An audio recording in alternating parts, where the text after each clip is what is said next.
Hi everybody.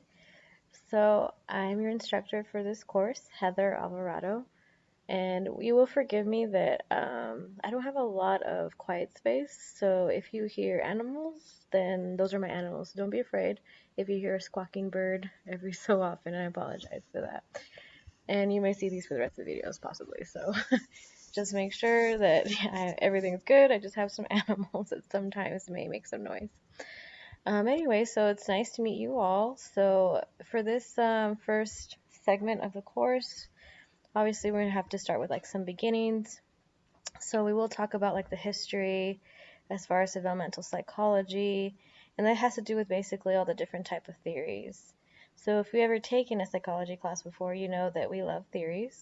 We love to kind of assume or try to explain how certain behavior happens, and we have to do that through a theory as psychologists, researchers, etc.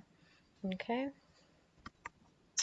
so we'll go into developmental science. So basically, when we think about developmental science or developmental psychology, we kind of focus in on just thinking about children, but it really doesn't only cover, infancy, childhood, or teenage years, but actually it goes all the way beyond that. So pretty much the whole lifespan.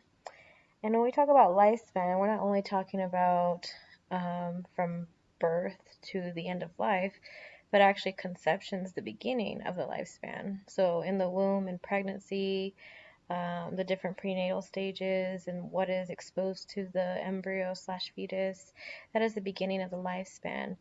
And obviously we'll go into infancy, toddlerhood, childhood, teenage years, into young adulthood, middle adulthood, and then finally into late adulthood, and then death. The field of developmental science, there's three factors that kind of fuel developmental science. So first off, it has to be scientific, right? So whenever we try to explain development, either through physical, cognitive, social, emotional, but we have to have a scientific basis. So we can't just make up whatever we want, right? As researchers, psychologists, doctors, etc., we actually have to, test whatever theory that we have, right? And then hopefully by this theory that's being continuously tested, then we're kind of supporting that it can be applied to, the real world, right? And then we should want to use an interdisciplinary approach, which basically means is that we want to look at development not just through one lens, but through many lenses, right? So different lenses could be, for example, gender. Gender can impact development, sexual orientation, living in poverty or not living in poverty. And then also, there's different individuals who will work with children and teenagers and all other people throughout development, right? So doctors should have an understanding of developmental science, nurses, teachers. So it's an interdisciplinary approach. Okay. And then this goes into theory. So there's going to be many theories that we'll kind of continue to discuss throughout this course.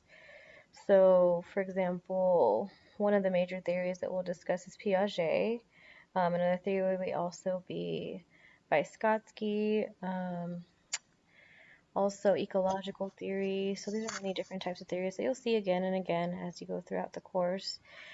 But overall, theory has these three main factors, right? So whenever we develop a theory, we want to describe a phenomena, right? Something that happens, we want to be able to kind of understand it, right? So we'll describe what's going on, and then we'll explain, and then predict.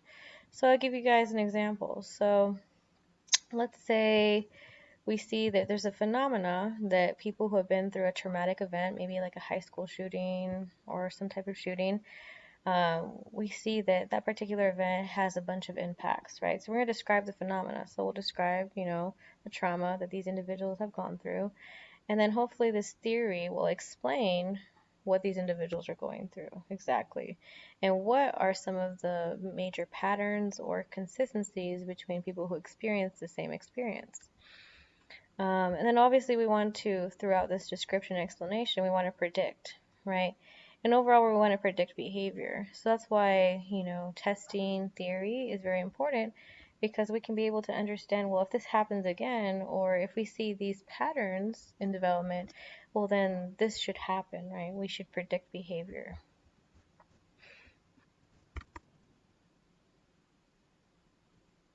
Okay, so these were the lifespan ages that I was talking about, right? So the lifespan and developmental science begins at conception, okay?